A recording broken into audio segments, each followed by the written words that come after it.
Shri statistics के channel पर आप सबका स्वागत है।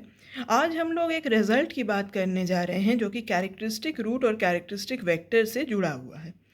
तो अगर कोई कैरेक्टरिस्टिक वेक्टर x है किसी कैरेक्टरिस्टिक रूट लैम्डा के करस्पॉन्डिंग जो कि ए मैट्रिक्स का कैरेक्टरिस्टिक रूट है, तो ये जो है ये कोई भी f ऑफ a मैट्रिक्स जो होगा उसका भी कैरेक्टरिस्टिक वेक्टर कहलाएगा। तो इसमें मानिए अगर हमारे पास कोई f ऑफ x है, कोई स्केलर पॉलिनोमियल, और उसके करस्पॉन्डिंग रूट जो है वो f ऑफ a है। ये f ऑफ a का कोई करस्पॉन्डिंग रूट अगर हमें देखना है तो वो f ऑफ लैम्डा है। तो अगर हम लोग जनरल सेंस में बात करें, जो gx होता है वो f1x अपॉन f2x होता है, जहाँ के कि ये f2a ये जो डिनोमिनेटर वाला टर्म वो ज़ीरो के बराबर नहीं होता।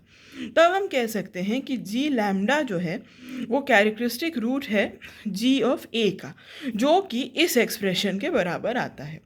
तो इसके लिए अगर हम लोग प्रूफ देखें, ax जो है वो लैम्डा x के बराबर हम लोग ले रहे हैं। तो अब यहाँ से अगर हमको a स्क्वायर x निकालना हो तो हम क्या लिख सकते हैं, a इंटू ए एक्स की वैल्यू यहाँ से लैम्डा x पुट किया। फिर इसका मतलब हुआ लैम्डा को अगर हम बाहर निकाल के ए एक्स लिखें तो वो दोबारा से क्या लिख सकते हैं, लैम्डा इंटू लैम्डा एक्स, यानी कि लैम्डा स्क्वायर एक्स। इस प्रोसेस को k टाइम्स रिपीट करने पर हमें क्या मिलता है, a to the power k lambda is equal to lambda to the power k x. तो अगर हम आप लोग याद करें, इस फॉर्म में केली हैमिल्टन थ्योरम जो आता था तो उसको हम लोग उसका एक्सप्रेशन इस फॉर्म में लिखते थे। तो यहाँ पे क्या हुआ, a not x plus a1 lambda x plus a2 lambda square x and so on. तो इस एक्सप्रेशन को मतलब ये a टू द पावर जो है वो लैम्डा से रिप्लेस हो जाएगा जब हम लोग इसकी जगह पे a की जगह पे यहाँ से लैम्डा पुट कर सकते हैं। तो इसका मतलब क्या हुआ, f ऑफ a x किसके बराबर आ गया, f ऑफ लैम्डा x के।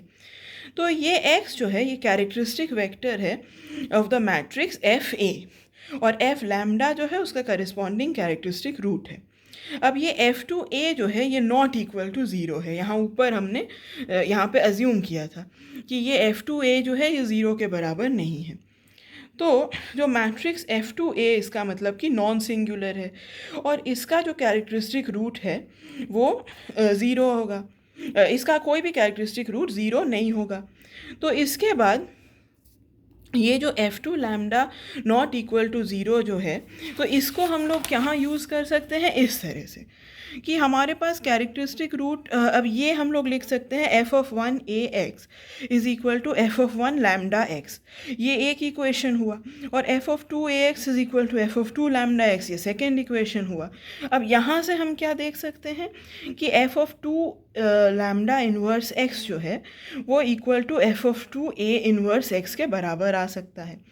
फिर g ऑफ a x जो होगा उसको हम लोग क्या लिखेंगे, f ऑफ 1, ये f1a f2a इन्वर्स x यहाँ से पुट कर दिया।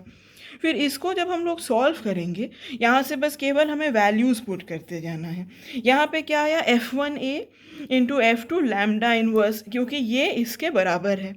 उसके बाद f2 लैम्डा इन्वर्स को अगर हम बाहर लिख रहे हैं और f1a x यहाँ पे लिख रहे हैं तो ये हमको क्या दे रहा है, g ऑफ लैम्डा x। तो इससे क्या हो गया कि ये जो x है वो g ऑफ a का कैरेक्टरिस्टिक वेक्टर है करस्पॉन्डिंग टू जो कैरेक्टरिस्टिक रूट हमारे पास g ऑफ लैम्डा है, और यही हमारी प्रॉपर्टी है। तो अभी के लिए इतना ही। Thank you for watching.